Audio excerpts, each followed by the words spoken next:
po yan sa gate. So, yun po yung schedule ng exam mo.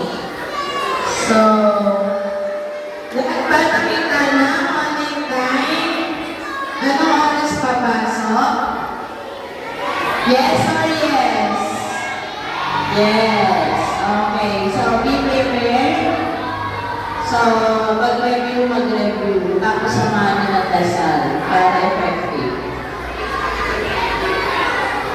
Yung mga teachers, pasuyo, pa-review na rin yung mga bata para mataas yung mga nag-score. So, depende na lang yung makikinig sila or hindi.